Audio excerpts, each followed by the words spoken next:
दोस्तों, कैसे हैं? आशा करता हूँ आप सभी अच्छे होंगे और आपकी जो यूपीएससी एग्जामिनेशन की प्रिपरेशन है वो फेयर चल रही होगी, अच्छी चल रही होगी। दोस्तों, आप सभी जानते हैं ओनली यूपीएससी के इस यूट्यूब चैनल पर आपको पूरी यूपीएससी की जो प्रिपरेशन है वो फ्री ऑफ कॉस्ट कराई जा रही है और यहाँ पर कोई भी पैसा आपसे नहीं लिया जा रहा है। फ्री में आपको यहाँ पर बुक्स भी प्रोवाइड की जा रही हैं, बुक्स भी दी जा रही हैं, आपको जो कोचिंग क्लासेस हैं वो फ्री में प्रोवाइड की जा रही हैं और हमारा जो ओनली यूपीएससी का जो स्टडी मटेरियल है ये सारी चीज़ें आपको क्या है भैया फ्री में प्रोवाइड की जा रही हैं। ठीक है, और जिन बच्चों को free books free study material चाहिए वो हमें 9711411048 पर व्हाट्सअप कर सकते हैं। ठीक है, अच्छा, ये जो फ्री बुक्स है स्टडी मटेरियल उन्हीं बच्चों को मिलेगा जो क्लासेस कर रहे होंगे। ठीक है, और एक बार आप लोग सबसे पहले लाइक का बटन जरूर दबाएं और कमेंट में ये जरूर बताएं कि आपको ये चीज़ें मिल रही हैं या नहीं, स्टडी मटेरियल और जो बुक्स है और फ्री क्लास आपको मिल रही है या नहीं, जो बच्चे ताकि नए जुड़े हैं उनको भी इसके बारे में जानकारी मिल सके। ठीक है, देखिए आपकी जो क्लास है वो लगातार 3-4 दिनों से आपकी क्लास इस फॉर्मेट में ली जा रही है, स्क्रीन रिकॉर्डिंग फॉर्मेट में ली जा रही है। तो आप सभी से रिक्वेस्ट है कि 1-2 दिनों का और थोड़ा वेट करें, आपकी जो क्लास है वो ऑन बोर्ड पहले की तरह शुरू हो जाएगी। ठीक है, अब आज का लेक्चर मैं शुरू करता हूं और कोई प्रॉब्लम, कोई समस्या, कोई परेशानी हो तो आप क्या कर सकते हैं, इसी पर व्हाट्सअप कर सकते हैं। 9711411048 पर आप क्या कर सकते हैं, व्हाट्सअप कर सकते हैं। ठीक है, और क्लास के बाद लाइव सेशन किया जाता है टेलीग्राम पर। अगर आपको क्लास में कुछ चीज़ समझ में नहीं आती है तो टेलीग्राम पर जुड़कर आप हमसे पूछ सकते हैं। टेलीग्राम की जो लिंक है वो इसी वीडियो के डिस्क्रिप्शन बॉक्स में दिया गया है, उसे भी आप ज्वाइन कर लें। चलिए, ज़्यादा समय ना लेकर शुरू करते हैं आज की क्लास, लेकिन इससे पहले मैं आपको एक जानकारी दे दूँ। ओनली यूपीएससी का ही एक दूसरा चैनल है, यूट्यूब चैनल, जिसका नाम शुभम मिश्रा के नाम से आपको एरो में दिख रहा होगा यहाँ पे साइड में, ये मेरे ही नाम से है और यहाँ पर आपको जो यूपीएससी से रिलेटेड जो भी तैयारी की शुरुआत कैसे करनी चाहिए, कोई अपडेट यूपीएससी से रिलेटेड आता है, न्यूज़ आती है तो उस पर डिस्कशन किया जाता है। देखिए, कल एक बहुत बड़ी न्यूज़ आई थी यूपीएससी एग्जाम से रिलेटेड जो कि वहाँ पर डिस्कस की गई थी। देखो आपको एरो में दिख रहा होगा, अगर जिन बच्चों ने ये अभी नहीं देखा है तो आप जाकर इस वीडियो को देख लें। ये जो वीडियो है उसकी जो लिंक है वो भी इसी वीडियो जो आप देख रहे हैं इसके डिस्क्रिप्शन बॉक्स में दिया गया है, जाकर देख लें। चैनल अगर आपने अभी तक सब्सक्राइब नहीं किया है तो सब्सक्राइब कर लें। चलिए शुरू करते हैं। एक बार कमेंट सेक्शन में जरूर बताएं आप पहले कि लास्ट क्लासेस में हमने क्या पढ़ा था, क्या देखा था। आर्टिकल 28 को हमने खत्म कर लिया था, है ना, अनुच्छेद 28 को हमने खत्म किया था। अब आज की क्लास में हम लोग आर्टिकल 29 की तरफ बढ़ रहे हैं। किस आर्टिकल की तरफ बढ़ रहे हैं? आर्टिकल 29। ठीक है, किसी को मालूम है ये क्या है आर्टिकल 29? बताएं, किसी को मालूम है? कमेंट सेक्शन में बताएं क्या है। देखिए, आर्टिकल हमने क्या है भैया, हमने 4 तरह के मूल अधिकार पढ़ लिए, है ना, 4 तरह के मूल अधिकार हमने पढ़ लिए। एक बार बताओ कमेंट सेक्शन में आप सभी एक एक करके बताओ 4 तरह के कौन कौन से मूल अधिकार हमने पढ़ लिए। आज हम लोग शुरू कर रहे हैं 5वां जो अपना मूल अधिकार है। क्या नाम है इसका? सांस्कृतिक तथा शिक्षा संबंधी जो हमें अधिकार मिले हैं, ये है ना भैया, सांस्कृतिक तथा शिक्षा संबंधी जो हमें अधिकार मिले हुए हैं, संबंधी अधिकार, है ना, अधिकार, ये 5वां मूल अधिकार है। किस कौन कौन सा आर्टिकल इसमें आता है? आर्टिकल 29 और आर्टिकल 30। ठीक है, 29 और 30 अनुच्छेद इसी में आता है। तो हम लोग क्या भैया 29 यही पढ़ने जा रहे हैं, सांस्कृतिक तथा शिक्षा संबंधी जो हमें अधिकार, मूल अधिकार मिले हैं 29 और 30 में, वो हम पढ़ने जा रहे हैं। आप पहले सबसे पहले 29 को पढ़ेंगे। ठीक है, तो आर्टिकल 29 को हम लोग देखने जा रहे हैं। ठीक है, देखिए ये जो आर्टिकल 29 है वो क्या प्रोविजन करता है, क्या प्रावधान करता है, किस बारे में बताता है? देखिए, यहाँ पर अल्पसंख्यकों के अधिकार के बारे में बताया गया है। क्या भैया? अल्पसंख्यकों के अधिकार के बारे में बताया गया है। ठीक है, अल्पसंख्यकों के क्या किया गया भैया? अधिकार के बारे में बताया गया है। ठीक है, अब ये अल्पसंख्यकों के अधिकार के बारे में क्या बताया गया है वो हम लोग यहाँ पर देखते हैं। ठीक है, चलिए देखिए, अनुच्छेद 29 में सबसे पहले क्या कहा गया है? सबसे पहले कहा गया भैया कि नागरिकों के किन्हीं वर्गों को अपनी भाषा और संस्कृति के संरक्षण का अधिकार होगा। क्या मतलब है इसका?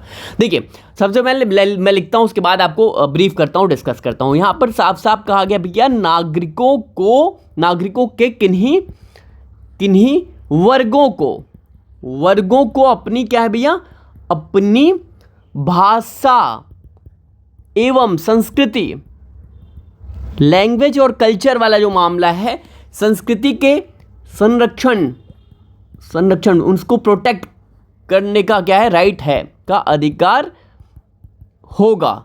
ठीक है, क्या मतलब है इसका? देखिए, जो नागरिकों के किन्हीं वर्गों को, क्या मतलब है इसका, किन्हीं वर्गों को, देखिए जो लोग हमारे देश में हैं, किन्हीं वर्गों का इसका मतलब क्या है, किसी को मालूम है? प्लीज़ एक बार बताओ। देखिए, किन्हीं वर्गों का क्या मतलब है? जैसे अल्पसंख्यक, कोई ऐसे ऐसे समुदाय के लोग हैं या फिर ऐसे लोग हैं जिनकी भाषा क्या है, मोस्ट ऑफ द देश में वो भाषाएं जो है कम बोली जाती हैं। मतलब पूरे देश में, भारत में जैसे क्या है, हिंदी बोली जाती है और बोली जाती है ना भैया। तो कहने का मतलब ऐसे लोग जिनकी भाषा, जैसे समझ लेते हैं तमिल हो गया, कन्नड़ हो गया, ये सब भाषाएं क्या है, ये सब भाषाएं क्या है, कम यहाँ पर बोली जाती है। तो कहने का मतलब है ऐसे लोग, ऐसे अल्पसंख्यक जिनकी क्या भैया, उन्हें अपनी भाषा और संस्कृति को प्रोटेक्ट, संरक्षण का अधिकार है कि हाँ उसको संरक्षित किया जाएगा, उस पर प्रहार नहीं किया जाएगा। बात क्लियर हो रही है? तो क्या भैया, नागरिकों के किन्हीं वर्गों को अपनी भाषा एवं संस्कृति के संरक्षण का अधिकार होगा। ठीक है, ये साफ साफ आर्टिकल 29 की शुरुआत में ये बोला गया है। ठीक है, अब आगे क्या इसी में बोला गया है, इसमें भैया बोला गया है कि जो शैक्षणिक संस्थानें हैं, यानी कि एजुकेशनल इंस्टीट्यूट में, जहाँ पर आप जैसे स्कूल हो गया, कॉलेज हो गया, ये सब क्या है, ये सब शैक्षणिक संस्थानें ही तो है ना भैया। शैक्षणिक संस्थानें क्या क्या भैया, ये जो शैक्षणिक संस्थान मैं बार बार बोल रहा हूँ, बार बार ये बोल रहा हूँ, ये एजुकेशनल इंस्टीट्यूशंस, ये क्या हैं? एजुकेशनल इंस्टीट्यूशन मालूम है आपको? ये जो एजुकेशनल इंस्टीट्यूशन की बात मैं बार बार कर रहा हूँ, ये क्या है भैया? ये स्कूल, कॉलेज, यही सब तो है शैक्षणिक संस्थान। तो कहा इसमें ये गया है आगे कि जो शैक्षणिक संस्थान है, यानी स्कूल, कॉलेज, एक्सेट्रा, इसमें क्या, इसमें जब आपको प्रवेश अगर कोई ले रहा है, इसमें कोई एडमिशन ले रहा है, तो इसमें जाति, बात समझिएगा, जाति, धर्म, वंश, मूल, मतलब मूल वंश आप कह सकते हैं, क्या कह सकते हैं, मूल वंश। ठीक है, तो मूल वंश एवं भाषा, इसके आधार पर भेदभाव नहीं किया जाएगा। क्या है? भेदभाव नहीं किया जाएगा। बात समझ रहे हैं? यहाँ पर क्या है, यहाँ पर वही कहा गया है जो हम लोग शुरुआत में पढ़े हैं। शुरुआत में कहा गया था ना आर्टिकल 15 में कि जात धर्म के आधार पर भेदभाव कहीं नहीं किया जाएगा। वही यहाँ पर कहा गया है 29 में कि अगर स्कूल में कहीं एडमिशन शैक्षणिक संस्थानों में ले रहा है कोई, तो भैया प्रवेश के समय क्या है, जाति, धर्म, मूल वंश और भाषा के आधार पर भेदभाव नहीं करेंगे। मतलब कोई किसी जाति का है तो एडमिशन नहीं लेना, यहाँ पर आप नहीं ले सकते, ये सब नहीं चलेगा। इस धर्म का है, हिंदू है तो नहीं एडमिशन ले सकता, मुस्लिम है नहीं ले सकता, तो ये नहीं चलेगा। मूल वंश किस वंश का है, भाषा आपकी क्या है, अगर आपकी भाषा कोई दूसरी है नहीं एडमिशन आप ले सकते हो, ये सब नहीं है भैया। आप किसी भी भाषा के हो, किसी भी मूल वंश के हो, किसी धर्म के हो, किसी जाति के हो, एडमिशन में कोई भेदभाव नहीं किया जाएगा। क्लियर हो गई बातें? आर्टिकल 29 ये साफ साफ प्रोविजन करता है, प्रावधान करता है। ठीक है, तो क्या भैया, जो नागरिक हैं, जो हमारे सिटीजन हैं, उनको, उनके किसी एक खास आप ये कहें कि वर्ग को अपनी भाषा और संस्कृति को संरक्षण कर सकता है, वो वर्ग अपना प्रोटेक्ट कर सकता है, उसको राइट यहाँ पर दिया गया है। ठीक है, चलिए, ये आर्टिकल 29 कहता है। अब आर्टिकल 30 क्या कहता है ये देखते हैं। क्या है ये आर्टिकल? तो क्या रहा भैया, आर्टिकल 29 रहा। ठीक है, आर्टिकल 30 क्या कहता है इसको देखते हैं। देखिए, यहाँ पर साफ साफ कहा गया भैया कि धार्मिक अथवा भाषाई अल्पसंख्यकों को अपनी रुचि के हिसाब से क्या है भैया, शैक्षणिक संस्थाओं की स्थापना का यहाँ पर क्या किया गया, अधिकार दिया गया है। क्या भैया, यहाँ पर मैं एक बार लिखता हूँ, उसके बाद आपको बताता हूँ क्या है भैया इसको। यहाँ पे कहा गया कि धार्मिक अथवा, एक मिनट, अथवा भाषाई, ठीक है, भाषाई अल्पसंख्यकों को, ये समझना बहुत ज़्यादा जरूरी है। इसका क्या मतलब है? अल्पसंख्यकों को अपनी रुचि के अनुसार, रुचि की आप ये कह सकते हैं कि शैक्षणिक संस्थाओं में, एक मिनट, रुचि की शैक्षणिक संस्थाओं या कह सकते हैं कि स्थापना का क्या है, एवं प्रबंध का क्या है, का अधिकार होगा। अधिकार होगा। ठीक है, क्या मतलब है इसका? देखिए, कहा गया है धार्मिक अथवा भाषाई अल्पसंख्यक। वही जो शुरुआत में बोला गया ना कि जो लोग जैसे भारत में धार्मिक अल्पसंख्यक लोग कौन हैं, जैसे आप ये समझिए, जैसे मुस्लिम हो गए, सिख हो गए, ईसाई हो गए, ये सब क्या है, ये सब किसी धर्म है ना, मुस्लिम धर्म है, ईसाई धर्म है, सिख धर्म है ना, तो ये लोग क्या है, ये लोग भारत में अल्पसंख्यक हैं। क्या है अल्पसंख्यक, क्या मतलब, जिनकी आबादी क्या है 50% से कम है। बात समझिएगा, मतलब भारत में हिंदू धर्म की पॉपुलेशन ज़्यादा है ना, ज़्यादा है, तो ये क्या है, हिंदू धर्म क्या है, ये बहुसंख्यक है, संख्या में बहुत हैं, ठीक है, बहुसंख्यक है। अल्प मतलब कम होता है, ठीक है, कम संख्या में। तो ये सब क्या है, ऐसे धर्म या ऐसे भाषा के लोग जिनकी क्या है, जिनकी संख्या कम है, वो लोग क्या कर सकते हैं, वो अल्पसंख्यक कहलाते हैं। और वो अल्पसंख्यक लोग क्या कर सकते हैं, वो अपनी रुचि की शैक्षणिक संस्थाओं की स्थापना एवं प्रबंध का अधिकार होगा। जैसे ये धार्मिक कोई आप ये कह सकते हैं कि कोई पारसी धर्म का है, या फिर हम ये कह सकते हैं कि कोई मुस्लिम धर्म का है, या फिर कोई सिख है, तो ये लोग क्या है, ये लोग अपनी रुचि के हिसाब से शैक्षणिक संस्थान की स्थापना कर सकते हैं, मतलब कोई कॉलेज स्कूल वगैरह खोल सकते हैं और उसको प्रबंध कर सकते हैं, उसका ये अधिकार दिया गया है। ठीक है, क्लियर हो गई बात है। वैसे ही भाषा के आधार पर अगर कोई ऐसे लोग हैं जिनकी भाषा क्या है, जिनकी भाषा पूरे देश में कम बोली जाती है, अल्पसंख्यक हैं भाषाओं के आधार पर, तो वो लोग भी क्या कर सकते हैं, इसकी स्थापना अपने शैक्षणिक संस्थानों की कर सकते हैं और उसको प्रबंध भी कर सकते हैं। क्लियर हो गई बातें।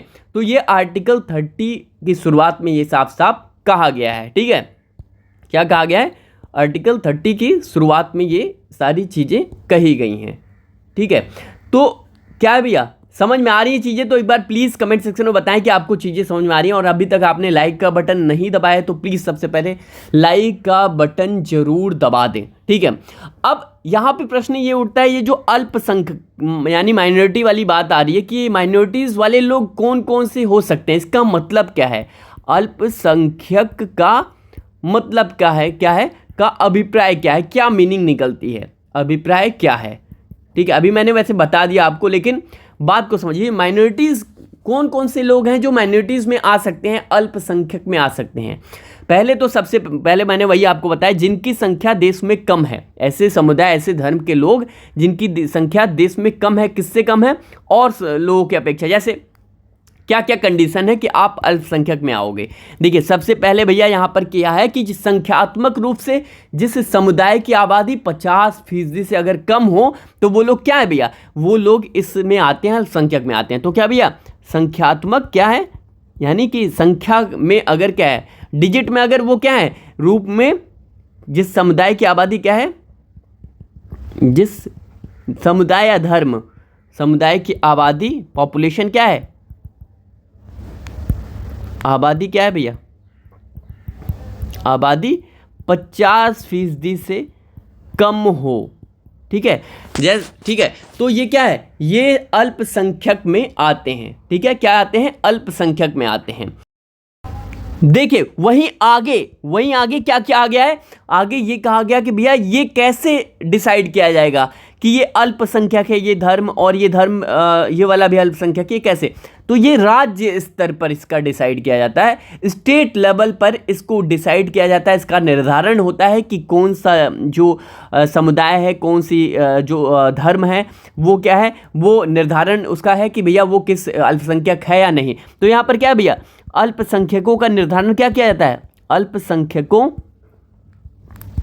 अल्पसंख्यकों का निर्धारण, मतलब ये अल्पसंख्यक है या नहीं, ये क्या है, ये राज्य स्तर पर किया जाता है। राज्य स्तर पर क्या किया जाता है, और किया जाएगा, मतलब इसमें लिखा है किया जाएगा। बात समझिएगा क्या है।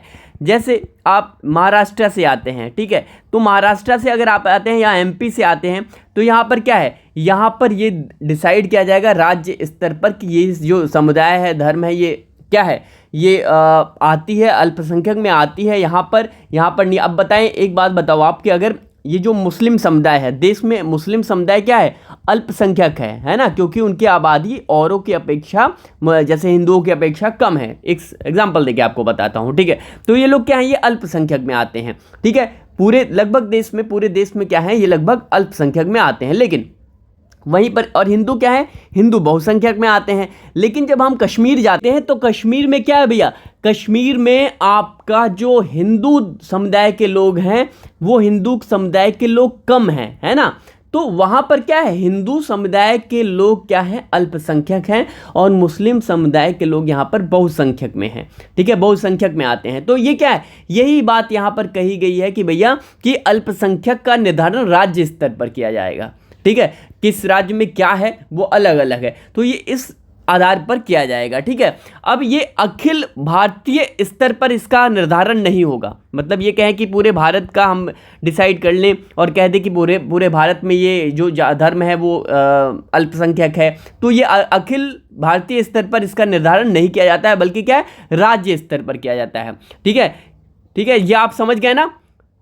चलिए एक बार कमेंट सेक्शन में आप बताएं कि चीज़ें आपको समझ में आ रही हैं या नहीं आ रही हैं, एक बार प्लीज़ बताएं, आप सभी एक बार बताएं, ठीक है। चलिए अब आगे हम लोग देखते हैं कि भैया क्या ये अल्पसंख्यक शैक्षणिक संस्थान का मतलब क्या होता है। अभी तक तो हमने क्या देखा, हमने सिर्फ मीनिंग देखी कि अल्पसंख्यक क्या मतलब क्या होता है, लेकिन अब हम देखने जा रहे हैं जो अल्पसंख्यक शैक्षणिक संस्थान हैं, जो मैनिटीज़ वाले एजुकेशनल इंस्टीट्यूशंस हैं, उनका मतलब क्या है, क्या मतलब निकल रहा है इसका, कौन कौन से शैक्षणिक संस्थान जो है अल्पसंख्यक की श्रेणी में आते हैं, वो अब हम देखते हैं, ठीक है। तो क्या भैया यहाँ पर अल्पसंख्यक शैक्षणिक संस्थान का अभिप्राय, मतलब इसकी मीनिंग क्या है, क्या इसकी जो माइनॉरिटीज़ वाले एजुकेशनल इंस्टीट्यूशन है उनका मतलब क्या है। देखिए यहाँ पर साफ साफ कहा गया है कि भैया वे शैक्षणिक संस्थानें जो अल्पसंख्यक समुदाय के द्वारा क्या करी जाती हैं, खोले जाती हैं या फिर कह सकते हैं स्थापित की जाती हैं। तो क्या कह सकते हैं हम यहाँ पर, कौन अल्पसंख्यक शैक्षणिक संस्थान कौन होते हैं, वो क्या कौन होते हैं, तो भैया यहाँ पर वे शैक्षणिक संस्थानें, वे शैक्षणिक संस्थाएं जो अल्पसंख्यक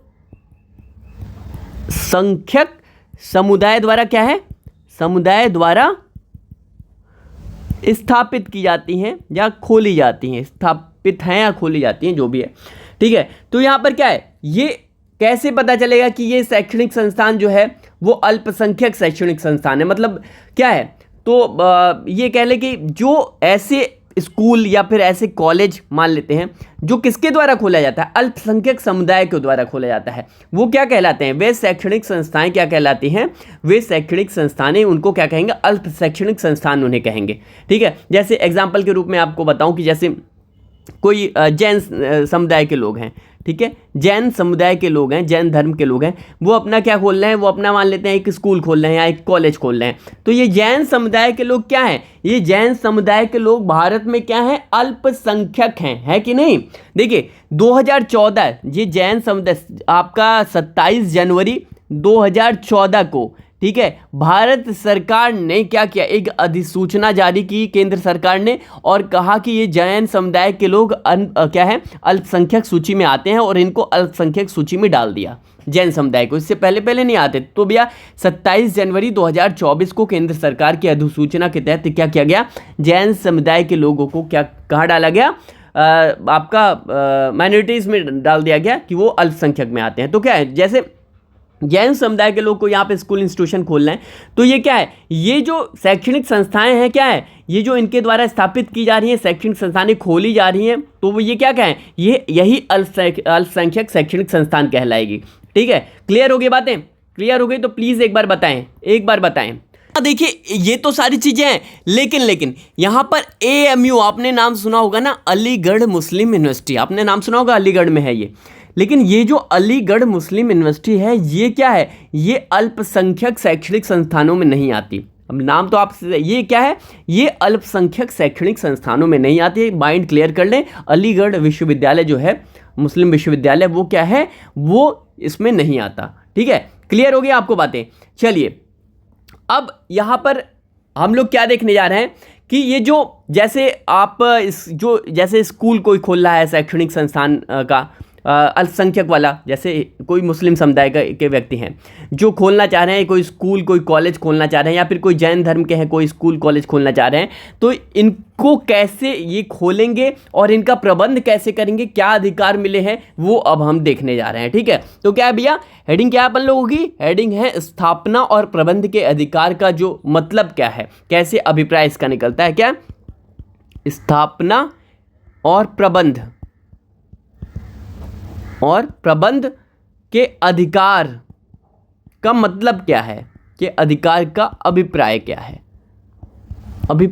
है, ठीक है। चलिए देखिए भैया, ये जो धार्मिक और भाषाई अल्पसंख्यक शैक्षणिक संस्थानों को खोला जाएगा, यहाँ पर साफ साफ कहा गया है कि अगर कोई मान लेते हैं कोई जैन धर्म का व्यक्ति है, मतलब कोई लोग हैं, कई लोग जो यहाँ पर खोलना चाह रहे हैं, ठीक है, या फिर मुस्लिम धर्म के हैं जो खोलना चाह रहे हैं, तो यहाँ पर कहा गया है कि जो इंस्टीट्यूशन, जो शैक्षणिक संस्थान ये खोलेंगे, ठीक है, यहाँ पर शुल्क निर्धारण का क्या है, अधिकार जो है इनको होगा, कि मतलब ये क्या है, यहाँ पर जो शुल्क है, जो फीस है, वो जो रखना चाहें वो यहाँ पर रख सकते हैं, इनका अधिकार इनको मिलेगा, मतलब मिला हुआ है कि क्या फीस है, क्या होनी चाहिए, ये इनका राइट है, ये अपना रख सकते हैं हिसाब से अपने। ठीक है, तो यहाँ पर क्या कहा गया है, यहाँ पर ये कहा गया है, लेकिन अभी आगे और एक चीज़ है। सबसे पहले इसको क्या है, यहाँ पर आप नोट डाउन कर लें, क्या लिखे भैया, कि धार्मिक एवं भाषाई आधार पर,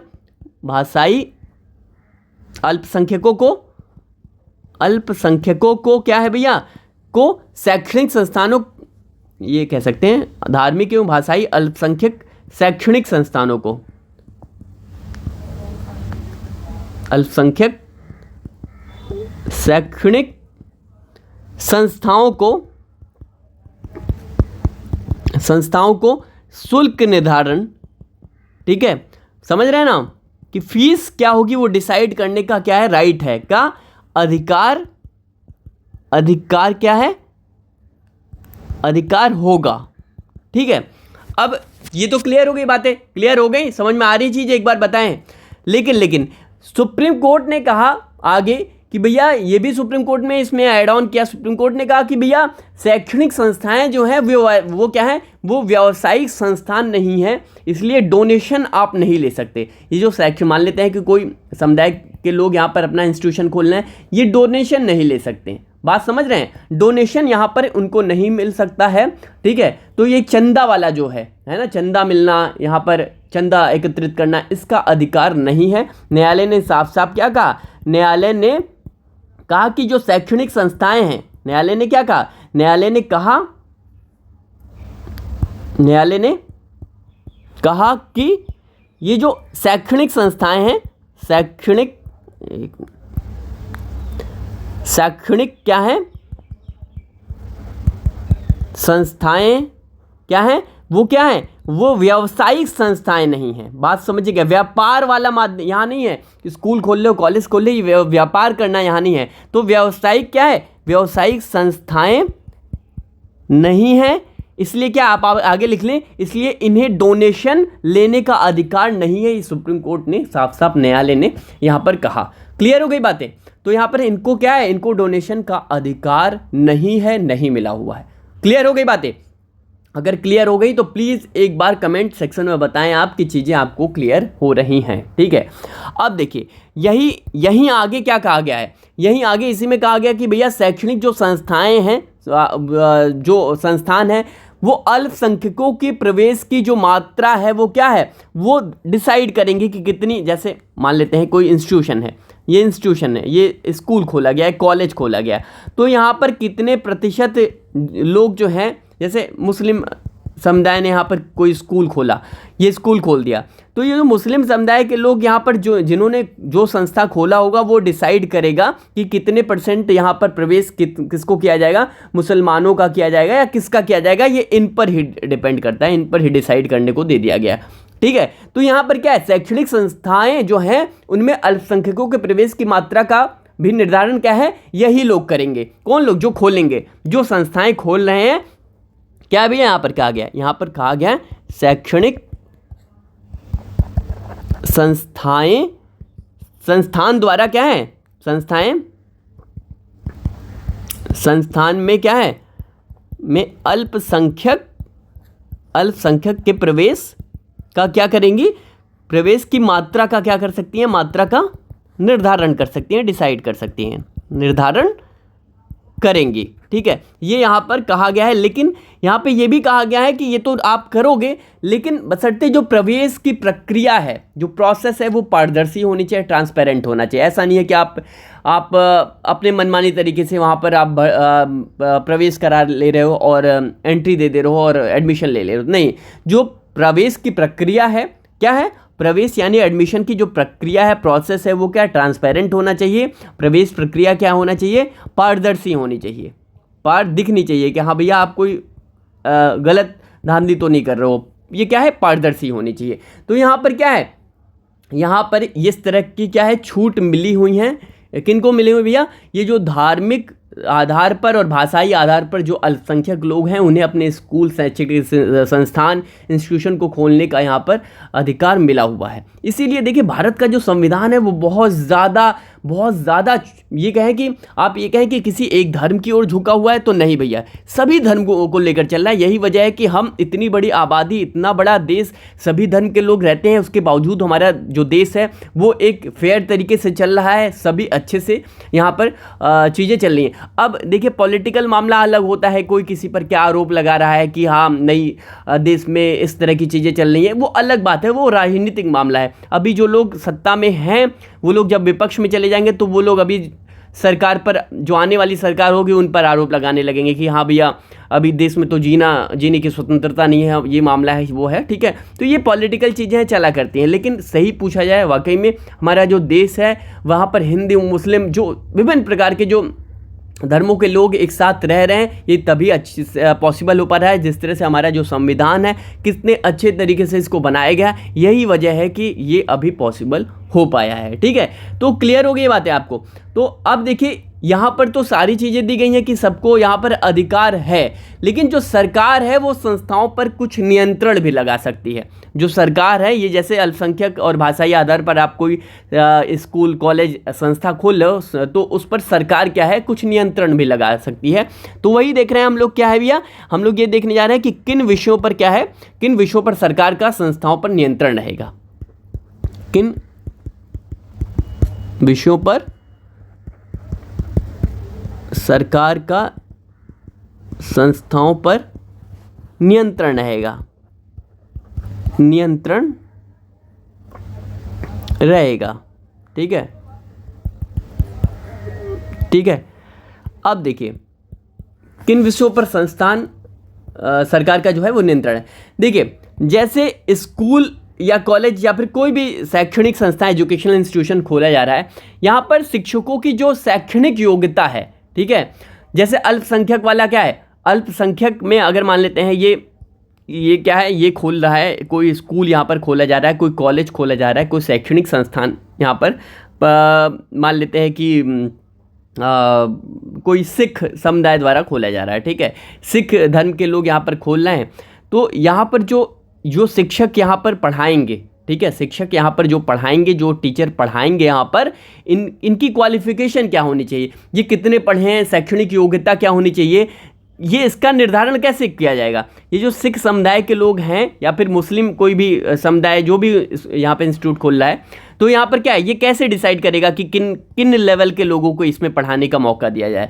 तो ये क्या है, ये डिसाइड कैसे किया जाएगा, ये डिसाइड किया जाएगा कि भैया क्या है, जो सभी जितने जैसे नॉर्मल स्कूल होते हैं ना, मतलब अल्पसंख्यक वाले ना हटाकर जितने नॉर्मल स्कूल हैं सभी के लिए जो खोले जाते हैं, उनमें जो योग्यताएं हैं वही योग्यताएं इन पर भी लागू होंगी। बात क्लियर हो गई। तो शैक्षणिक संस्थाओं पे भी समान रूप से क्या है, वही लागू होंगी, क्या, जो अन्य नॉर्मल लागू होती हैं। जैसे डीयू वगैरह में मान लेते हैं, डीयू में मान लेते हैं कि जो पढ़ाने के लिए ग्रेजुएशन लेवल पर जो पढ़ाने के लिए क्राइटेरिया डिसाइड है, वही यहाँ पर अगर आप खोल रहे हो, आप कोई इंस्टीट्यूट कोई विश्वविद्यालय खोला जा रहा है तो यहाँ पर भी वही लागू होगा कि इतनी एजुकेशनल क्वालिफिकेशन आपकी इतना है, आप इतने एडुकेट हो तो ही आप पढ़ा सकते हो। तो ये क्या है, ये यहाँ पर क्या है, ये सरकार इन संस्थाओं पे इस तरह से नियंत्रण करती है। अब ऐसा नहीं है कि आप अपने भाई भतीजावाद यहाँ पर चलाओ और आप ऐसे लोगों को भर लिए पढ़ाने के लिए जिनके पास क्या है, जिनके पास पढ़ाने का वो स्किल है ही नहीं, उनके पास डिग्री है ही नहीं, आपने भर लिया, क्यों, अब ये छूट मिली है तो आप भर लोगे, नहीं, ऐसा नहीं है।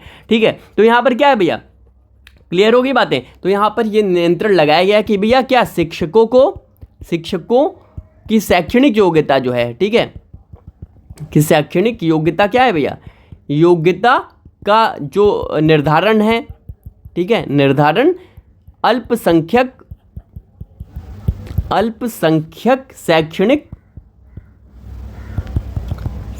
संस्थाओं पर भी क्या होगा, संस्थाओं पर भी समान रूप से लागू होगा, समान रूप से कह सकते हैं, से समान रूप से लागू होगा।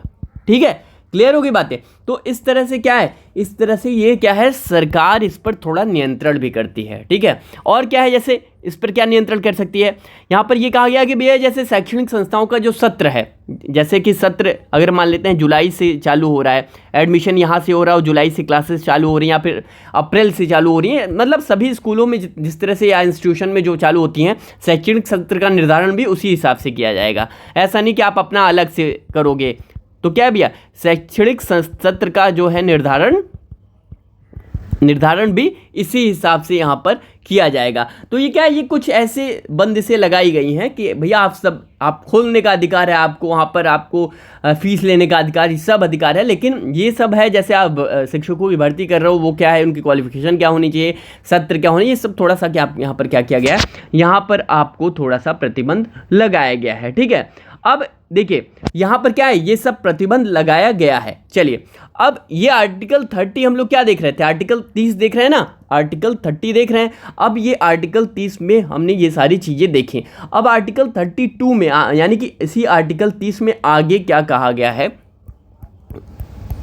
अनुच्छेद 30 में क्या कहा गया है, 30(2) में क्या कहा गया है वो हम देखते हैं। क्या भैया, आर्टिकल 32 में आगे यहाँ पर क्या कहा गया है ये हम देखते हैं। देखिए यहाँ पर साफ साफ कहा गया कि भैया किसी अल्पसंख्यक जो शैक्षणिक संस्थान है उन्हें अनुदान देने में राज्य के द्वारा कोई भेदभाव नहीं किया जाएगा। बात समझिएगा, क्या कहा गया है, जैसे मान लेते हैं कोई शैक्षणिक संस्थान है ना, ये यहाँ पर क्या है, यहाँ पर ये शैक्षणिक संस्थान खोले गए हैं। ठीक है, अब यहाँ पर राज्य जो है, राज्य ऐसा नहीं करेगा, मान लेते हैं यहाँ पर, मान लेते हैं ऐसे, मुस्लिम समुदाय का कोई शैक्षणिक संस्थान है, कोई जैन समुदाय का धर्म का है, कोई सिख समुदाय का शैक्षणिक संस्थान, अलग अलग, ये अपना अलग है खोला हुआ है, ये अपना अलग खोला हुआ है, ये अपना अलग खोला हुआ है। तो भैया यहाँ पर कहा गया है कि जो क्या है, जो राज्य है, बात समझिएगा, जो राज्य है मतलब जो सरकारें हैं वो क्या है, अगर कोई अनुदान दे रही हैं, ठीक है, अनुदान दे रही है तो सभी को क्या है, सभी को समान रूप से देंगी। अगर इनको कोई फंड दे रही है या इनको दे रही है या इनको दे रही है, तो ये क्या है, ये अनुदान देने में राज्य कोई भेदभाव नहीं करेगा। ठीक है, भेदभाव नहीं करेगा, ऐसा नहीं है इसको ज़्यादा दे दिया, इसको कम, मुस्लिम को ज़्यादा दिया, जैन को। तो ये क्या है, किसी अल्पसंख्यक शैक्षणिक संस्थानों में अनुदान देने में राज्य क्या है, राज्य के द्वारा कोई भेदभाव नहीं किया जाएगा। क्लियर, क्योंकि भैया अल्पसंख्यक संस्थान जो है, अल्पसंख्यक जो शैक्षणिक संस्थान है, उनको शिक्षा के अधिकार के अधिनियम वहाँ पर भी लागू होता है। ठीक है, यही वजह है कि भैया यहाँ पर जो अनुदान है वो सबको समान रूप से दिया जाएगा। क्लियर हो गई बातें। तो ये आप लिख लें कि किसी अल्पसंख्यक जो शैक्षणिक संस्थान है वहाँ पर अनुदान देने में राज्य के द्वारा क्या है, कोई भेदभाव यहाँ पर नहीं किया जाएगा। ठीक है, ये आर्टिकल 32 जो है वो साफ साफ कहता है, मतलब आर्टिकल 30 में जो दूसरा है, 30 में दूसरा पार्ट जो है प्रोविज़न, वो यही करता है कि कोई भी भेदभाव सरकार जो है, राज्य जो है वो नहीं करेगा, किसमें, अल्पसंख्यक के मामले में। क्लियर हो गई बातें। तो प्लीज़ एक बार कमेंट सेक्शन में आप बताएं कि आपको चीज़ें क्लियर हो गई हैं। ठीक है, चलिए देखिए, आज ये आर्टिकल 30 हमारा ये ख़त्म हो गया। अब ये आर्टिकल 31, ठीक है, आर्टिकल 31 क्या है, जो हम देखे थे संपत्ति का अधिकार, वो थोड़ा सा ब्रीफ है, बड़ा है, वो हम देखेंगे क्या किस हिसाब से है, वो अगली की क्लासेस में हम देखेंगे। फिलहाल आज की क्लासेस के लिए इतना ही, और चलिए बहुत बहुत धन्यवाद। लाइक का बटन जरूर दबाएं कि कल क्लासेस आपको कैसी लगी। चलिए आज की क्लास में इतना ही।